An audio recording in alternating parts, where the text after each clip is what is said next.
Assalamualaikum warahmatullahi wabarakatuh. Selamat malam. Perkenalkan, kami dari kelompok 1. Pada kesempatan kali ini, kita akan berdiskusi mengenai demokrasi sebagai topik utamanya. Lanjut, Agam.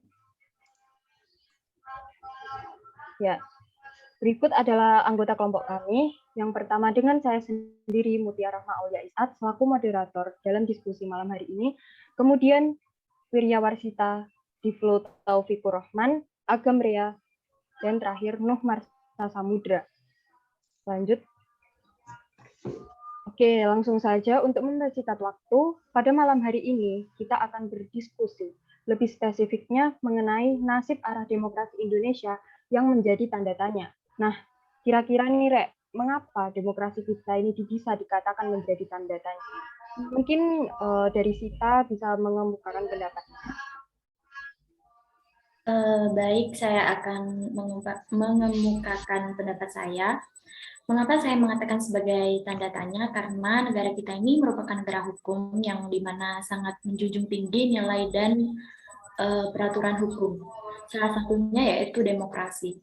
Tetapi mengapa hukum rakyat tidak mengalami keadilan yang pada dasarnya demokrasi tersebut diartikan pemerintahan rakyat yang dimana kekuasaan tertingginya berada di tangan rakyat. Rakyat seharusnya bebas untuk berpendapat dan mengkritik atau menilai mengenai berjalannya kebijakan negara yang kebijakan tersebut menentukan kehidupan rakyat banyak dan diperuntukkan untuk mereka yang memiliki kekuasaan.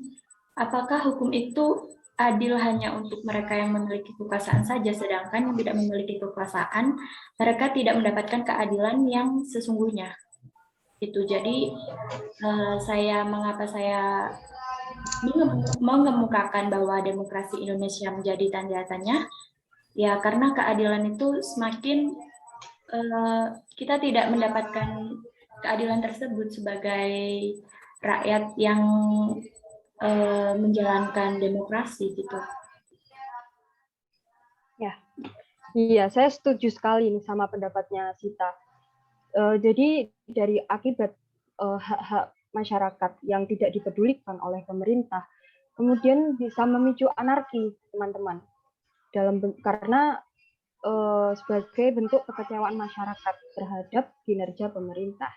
Nah, makanya demokrasi kita sebut berada di dalam kebimbangan, ya, atau keraguan. Karena demokrasi negara kita ini memang tidak jelas. Ya, adapun perbedaan pandangan mengenai tindak kriminalisasi hak berpendapat masyarakat terhadap pemerintah. Di satu sisi ada yang berpendapat bahwa tindakan pemerintah mengkriminalisasi masyarakat itu adalah untuk membatasi kebebasan masyarakat agar tidak menimbulkan anarki. Tapi di sisi lain, biasanya dari segi masyarakat itu memandang bahwa tindakan tersebut adalah upaya pemerintah untuk menjaga kekuasaannya. Nah, daripada bingung nih, mari kita pertama-tama berbincang terlebih dahulu mengenai apa sih hakikat demokrasi itu. Kalau menurut saya pribadi, demokrasi itu identik dengan kebebasan dan hak asasi manusianya yang terjamin. Nah, sekarang saya beri kesempatan untuk teman-teman sekalian untuk mengemukakan pendapatnya terkait hakikat demokrasi ini. Silakan. Mungkin bisa saya dulu. Ya, menurut saya hakikat demokrasi itu selalu identik dengan rakyat ya. Rakyat menjadi peran utama dalam demokrasi tersebut.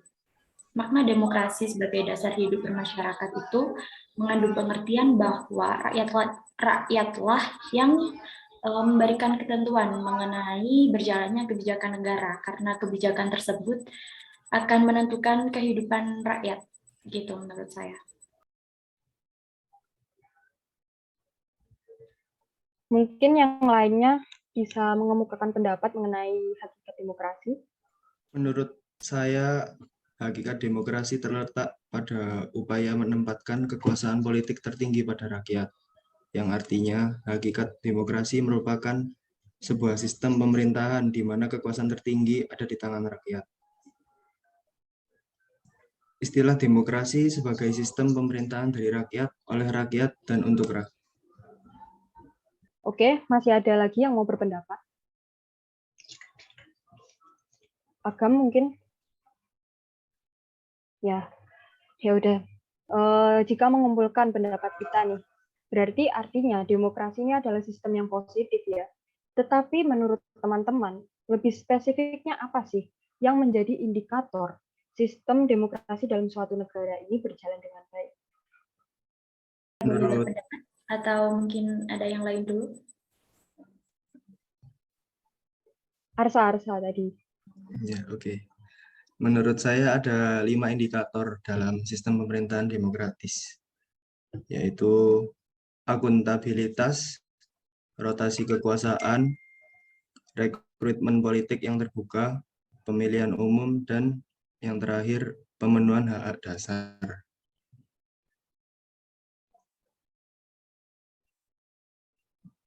Kalau bisa dijelaskan akuntabilitas itu dalam arti bagaimana ya, Arsa? Akuntabilitas dalam sistem demokrasi, setiap pemegang jabatan di pemerintahan yang dipilih oleh rakyat wajib mempertanggungjawabkan kebijaksanaan yang hendak dan telah ditempuhnya. Tidak hanya itu, pejabat itu juga harus dapat mempertanggungjawabkan ucapan atau kata-katanya.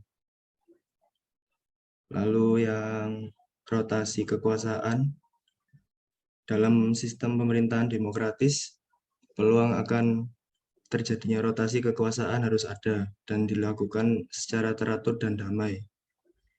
Jadi tidak hanya satu orang yang selalu memegang jabatan. Lalu yang ketiga, rekrutmen politik yang terbuka. Indikator yang ketiga, yaitu dalam sistem pemerintahan demokratis yang memungkinkan terjadinya rotasi kekuasaan, diperlukan satu sistem rekrutmen politik yang terbuka. Artinya, setiap orang yang memenuhi syarat untuk mengisi suatu jabatan politik yang dipilih rakyat mempunyai peluang yang sama dalam melakukan kompetisi untuk mengisi jabatan politik tersebut. Lalu yang keempat, pemilihan umum. Dalam sistem pemerintahan demokratis, pemilu dilakukan secara teratur. Pemilu adalah sarana untuk melaksanakan rotasi kekuasaan dan rekrutmen politik yang tadi. Terus yang terakhir, pemenuhan hak dasar. Dalam sistem pemerintahan demokratis, setiap warga negara dapat menikmati hak dasar mereka secara bebas. Cukup. Iya, boleh dilanjut tadi Sita. Baik, mungkin saya singkat aja ya. Pendapat saya itu ciri sistem demokrasi yang baik di suatu negara itu bagaimana? Itu tergantung kepada penguasa negara juga, karena apabila penguasa negara mendengarkan apa yang menjadi aspirasi masyarakat, para penguasa ini diberikan amanah oleh rakyat dan dipilih agar bisa menjalankan suatu negara itu dengan apa yang disampaikan oleh rakyat, apa yang menjadi kebutuhan rakyat gitu. Jadi benar kata Nur Marsha tadi, penguasa itu harus memiliki tanggung jawab dan memegang kepercayaan yang telah diberikan rakyat kepadanya gitu.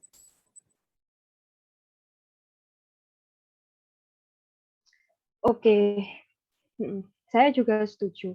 Jadi demokrasi ini, menurut dari pendapat Sita dan juga Arsa, dapat dikatakan merupakan sistem yang baik apabila substansi dan juga prosedurnya saling seimbang, saling berjalan dengan baik sesuai dengan asas-asas demokrasi. Bila mengutip ucapan Polybius dalam siklus teori bentuk negaranya, yaitu di dalam sistem pemerintahan yang baik, pasti terdapat ekses yang buruk. Maksudnya, meskipun secara prosedural, demokrasi kita berjalan dengan baik, seperti yang tadi diucapkan oleh Arsa, undang-undangnya disusun oleh wakil rakyat bersama rakyatnya, terus ada rotasi kekuasaan, warga memiliki hak pilih untuk memilih pemimpin pemerintahan, tetapi hal itu masih menjadi kurang apabila substansinya bertentangan dengan konstitusi seperti yang dikatakan oleh Mbak Sita. Apabila kekuasaan kita cenderung lebih kuat daripada kebebasan masyarakat. Nah, substansi dalam demokrasi ini terdiri dari masyarakat dan pemerintahan dalam melaksanakan prinsip demokrasi, beserta undang-undangnya yang mengatur perilaku warga negara. Agam, boleh next slide-nya. Nah, berikut adalah isu-isu yang terkait dengan otoritarisme dan anarki yang terjadi akhir-akhir ini. Otoritarisme dan anarkisme ini adalah sumber penghancur dari sistem demokrasi ini. Nah, yang pertama nih ada kasus kriminalisasi aktivis Haris Azhar dan Fathia yang menemukan bukti Luhut terlibat dalam bisnis tambang emas. Keduanya dipidana atas pencemaran nama baik dengan dalih ditakutkan memprovokasi masyarakat. Nah, ini adalah bentuk demokrasi kita sudah mengarah ke otoritarisme. Ketika hukum terlalu tajam terhadap demokrasi. Nah, kita nih kalau misalnya pada umumnya kalau kita dituduh oleh seseorang, kita pasti secara langsung berusaha membuktikan bahwa kita tidak melakukan hal itu. Tapi anehnya dalam kasus ini, mengapa Luhut itu justru kenapa tidak langsung mengkonfirmasi saja dengan bukti kalau dia tidak melakukan hal tersebut, malah mempersulit diri dengan memproses kasus ini di hukum. Nah, kira-kira menurut teman-teman ada apa dengan kasus ini? Apakah si Luhut itu memiliki kepentingan tertentu atau ya memang hobi mempersulit diri? Ya, boleh berpendapat. Kalau menurutku, kasus ini merupakan pemberangusan demokrasi. Seharusnya hal tersebut sudah merupakan konsekuensi pejabat publik untuk menerima kritik dan jika tidak sesuai, seharusnya ia langsung saja mengkonfirmasi dengan bukti untuk meluruskan. Jika ada kecurigaan, sudah seharusnya tugas pemerintah untuk membantu menyelidiki hal tersebut, bukan malah memberi sanksi pidana terhadap yang memberi informasi. Artinya di sini lembaga pemerintahan sebagai substansi demokrasi tidak berfungsi dengan benar dan cenderung terlihat melindungi kekuasaan Luhut. Fenomena ini merupakan ketimpangan kekuasaan. Sudah cukup. Jadi menurut pendapat Agam bahwa ketimpangan kekuasaan dan hukum yang tumpul ke atas dan tajam ke bawah dapat menimbulkan kekecewaan masyarakat. Ya, jadi dari coba bayangkan apabila kasus seperti Haris Azhar dan Fathia ini terus berlangsung, maksudnya tanggapan pemerintah terhadap kasus seperti itu terus berlanjut, pasti yang akan terjadi adalah kekecewaan masyarakat yang menumpuk dan menimbulkan anarki. Nah, seperti pada kasus yang kedua, yaitu anarkisme. Kita tahu kan, Ade Armando selama ini banyak melanggar, terutama melanggar undang-undang kebebasan berpendapat. Tetapi malah tidak diproses oleh pemerintah. Justru yang cepat diproses itu orang-orang yang mengatakan kebenaran atau mengkritik pemerintah. Nah, mungkin ada yang bisa berpendapat mengenai kasus ini. Di flow. Oke, mungkin dari saya ya. Bentar. Mungkin menurut saya fenomena ini adalah wujud dari kekecewaan masyarakat yang menjadi anarkisme. Sebab selama ini kita tahu Ade Armando telah banyak melanggar UU yang terkait dengan kebebasan berpendapat, tetapi dia tidak diproses sama sekali. Sementara banyak masyarakat yang terjerat pasal hukum terkait kebebasan berpendapat.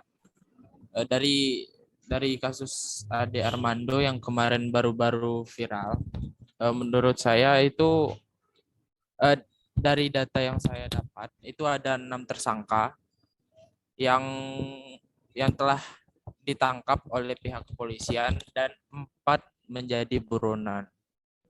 Ya, menurut saya tindakan Ade Armando itu sangat menyelakakan diri sendiri karena dia mendatangi pihak massa yang dimana masa-masa itu sedang lagi panas-panasnya menuntut pemerintah yang berlaku tidak adil kepada masyarakat.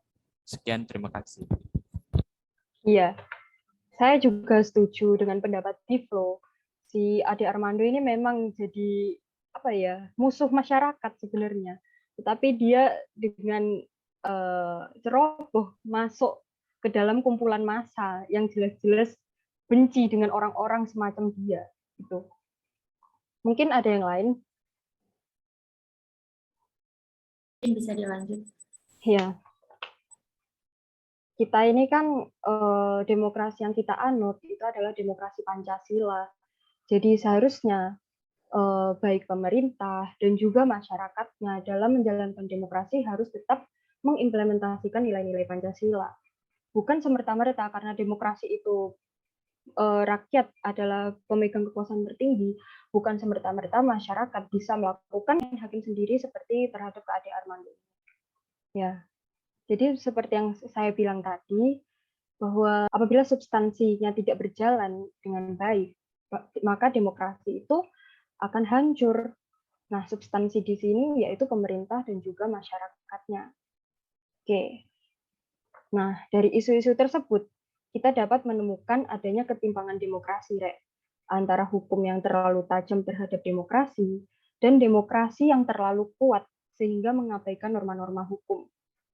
Apabila mengutip ucapan Arif Muhammad selaku mantan Ketua Mahkamah Konstitusi, bahwa demokrasi tanpa hukum cenderung liar dan anarkis, dan hukum tanpa demokrasi akan menjadi oligarkis dan lalim. Ya, selain kita adalah negara demokrasi, seperti yang dikatakan Sita tadi, kalau kita ini adalah negara hukum, atau disebut negara nomokrasi, yaitu negara yang meletakkan hukum sebagai kekuasaan tertinggi. Lantas, bagaimana agar demokrasi dan nomokrasi selaras dan tidak timpang? Nah, untuk teman-teman silakan berpendapat.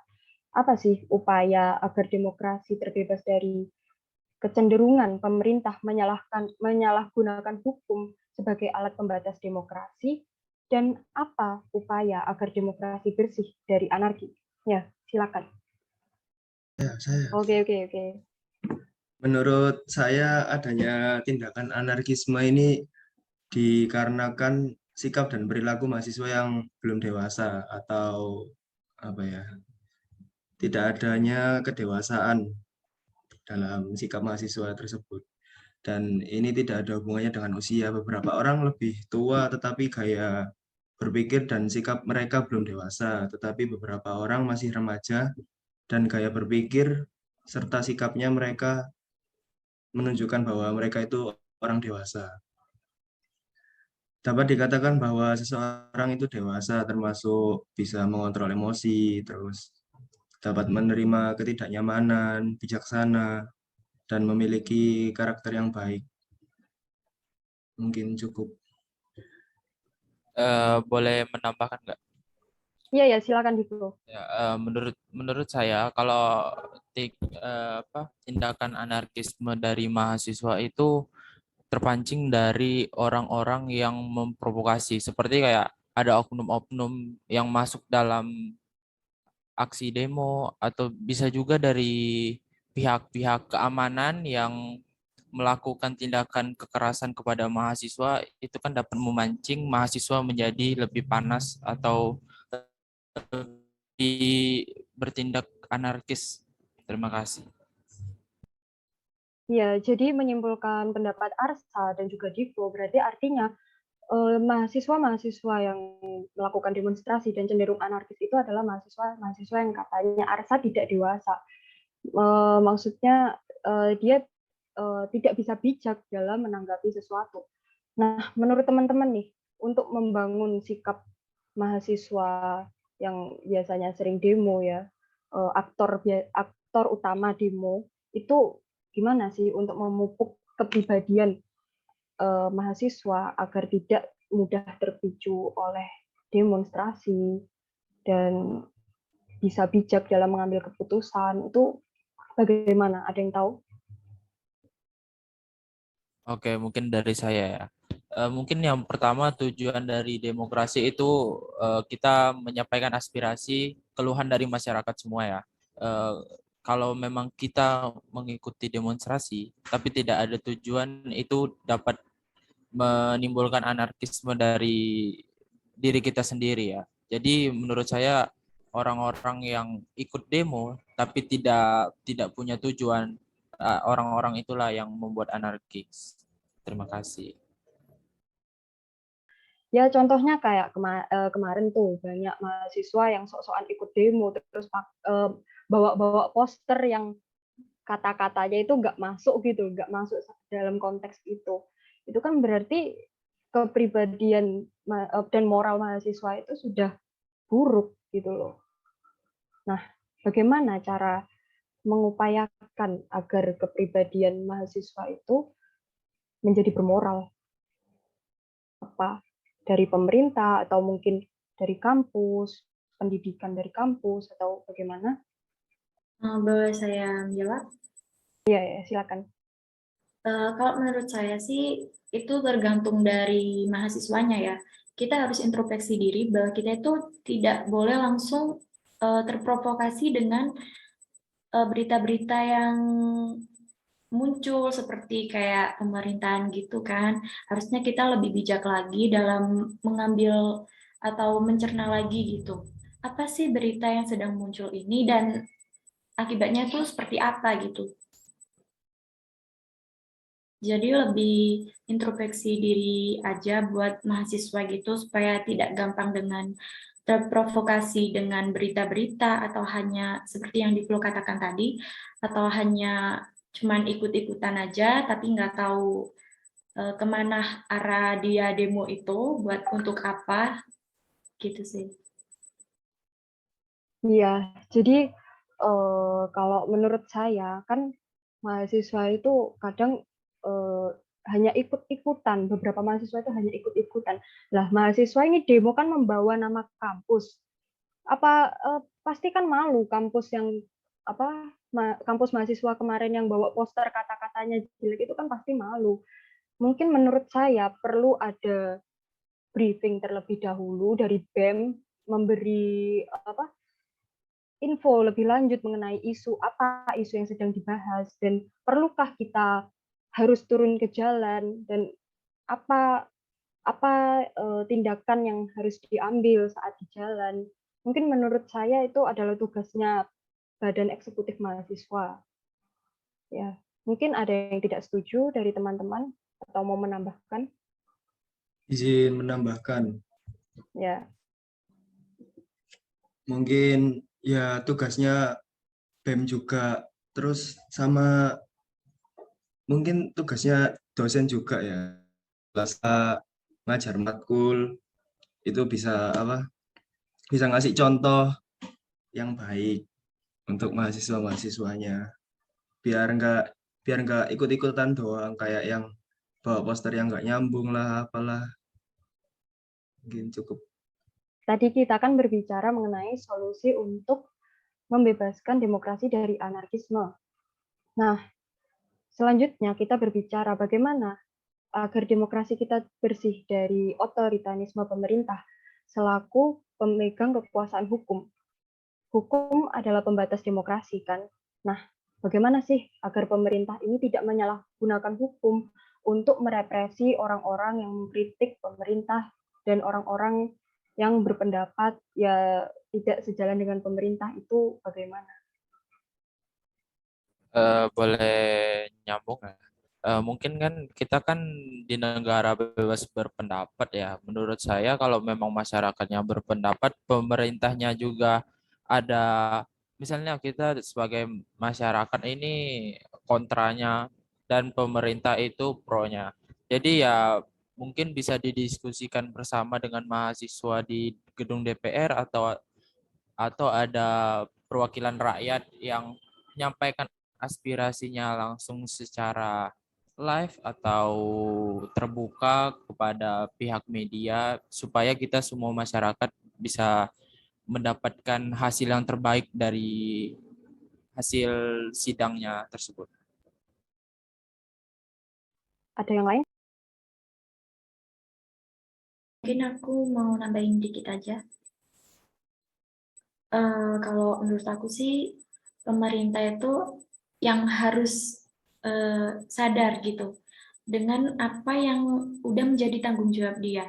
Seperti kita memberikan hak rakyat untuk berekspresi dan menyuarakan pendapat mereka tentang berjalannya negara itu. Seperti kayak, benar nggak sih ini tuh jalannya dengan undang-undang, dengan kebutuhan rakyat, gitu, seperti itu. Dan mereka harus memberikan kepercayaan kepada masyarakat bahwa mereka itu bisa dijadikan sebagai wakil rakyat, gitu, dengan jujur dan adil. Iya, saya setuju sekali dengan pendapat Diflo dan juga Sita bahwa sebenarnya nih anarki itu bisa muncul itu juga akarnya itu dari pemerintah itu sendiri. Kekecewaan masyarakat yang bertumpuk-tumpuk tidak segera direalisasikan oleh pemerintah itu akan memicu anarki. Nah, kalau tadi teman-teman memberi solusi yang preventif, sekarang saya akan mengemukakan upaya menurut saya yang berbentuk represif. Mungkin kalau kita cermati, demokrasi kita sekarang ini kan menurun, hampir persis seperti saat Orde Baru. Nah,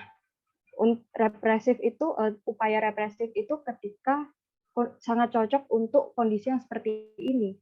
Sudah terjadi anarkisme dan juga otoritarisme, sudah tidak ada lagi upaya yang menurut saya tidak ada lagi upaya yang bisa menyelesaikan permasalahan ini selain percepatan pemilu. Jadi pada Orde Baru pada saat itu masyarakat kan sudah muak ya dengan rezim Soeharto. Akhirnya menuntutlah percepatan pemilu. Ya sesuai sama saja dengan kondisi saat ini. Kita tahu pemerintah sekarang ini sudah gagal dalam beberapa sektor, dalam banyak sektor. Terus masyarakat sudah banyak yang menderita dan protes sudah terjadi di mana-mana. Gitu, coba bayangkan kalau hal ini terus terjadi dan pemerintah tidak mengambil tindakan dengan tegas, ya kan selama ini kita sudah tahu bobroknya dan udah nggak ada kebaikan sama sekali dari pemerintah ini yang bisa kita lihat. Nah, menurut kalian jika hal ini terus terjadi, apa yang terjadi? Protes di mana-mana, masyarakat menderita. Kira-kira apa yang terjadi? Ya, kalau sistem pemerintah kita semakin ke depan semakin menurun, ya bangsa kita bisa bisa bisa hancur, kayak pemerintahannya kacau, demo di mana-mana, anarkis sana, anarkis sini. Ya, kita sebaiknya dari pihak atas, dari pihak dari pihak DPR atau perwakilan rakyat lainnya bisa memperbaiki dengan adanya suara-suara dari rakyat yang memberi masukan selalu untuk didengar oleh wakil rakyat lah, gitu. Ya, jadi tinggal tunggu saja ya kapan hancurnya kedaulatan negara ini. Mungkin ada yang mau menambahkan? Mungkin masalah kepercayaan ya, kepercayaan masyarakat kepada anggota Dewan Perwakilan Rakyat, karena survei pernah membuktikan bahwa rakyat itu lebih percaya kepada presiden dan kepolisian daripada DPR. Itu saya pernah melihat di salah satu berita acara TV gitu, dan survei membuktikan bahwa kepercayaan masyarakat terhadap DPR itu sangat rendah. Sedangkan DPR itu kan menjadi perwakilan rakyat yang harusnya bisa memenuhi apa yang menjadi kebutuhan masyarakat, seperti suara-suara masyarakat itu seperti apa, kondisi masyarakatnya itu seperti apa, itu kan seharusnya bisa memberikan kewajibannya gitu. Mungkin yang lain ada yang mau menambahkan atau pesan kepada pemerintah?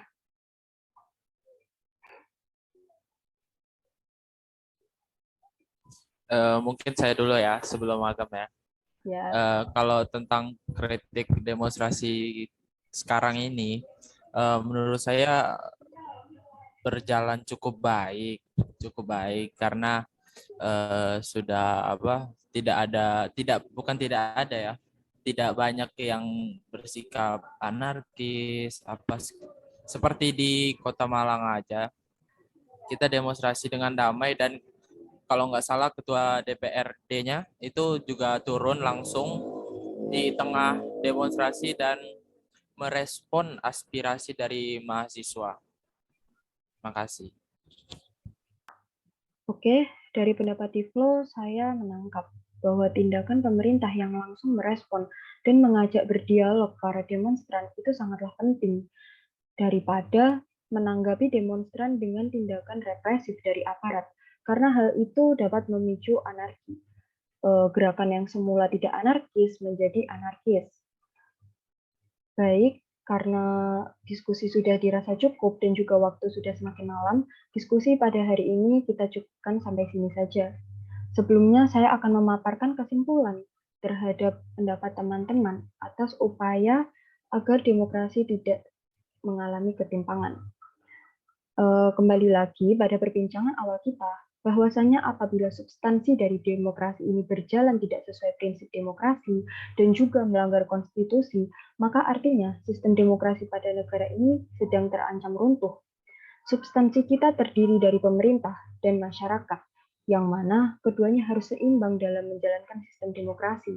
Tidak ada yang saling berat sebelah antara kekuasaan hukum yang terlalu tajam dengan masyarakat atau masyarakat yang terlalu anarki hingga mengabaikan norma-norma hukum. Mengutip pendapat kita, bahwasanya pemerintah seharusnya bisa memberi kepercayaan kepada masyarakat agar kemudian tidak menimbulkan anarkisme sebagai akibat kekecewaan masyarakat terhadap kinerja pemerintah. Kemudian, hukum harus benar-benar adil dalam memberantas tindak demokrasi yang bertentangan dengan nilai Pancasila dan konstitusi, agar kemudian tidak menimbulkan ketidakpastian hukum. Nah, pada intinya, baik pemerintah dan juga masyarakat sama-sama memiliki peran untuk saling mengawasi agar demokrasi yang sedang berjalan tidak mengarah ke otoritarisme dan juga tidak mengarah ke anarkisme. Sekian dan terima kasih. Mohon maaf apabila ada kesalahan. Wassalamualaikum warahmatullahi wabarakatuh. Waalaikumsalam.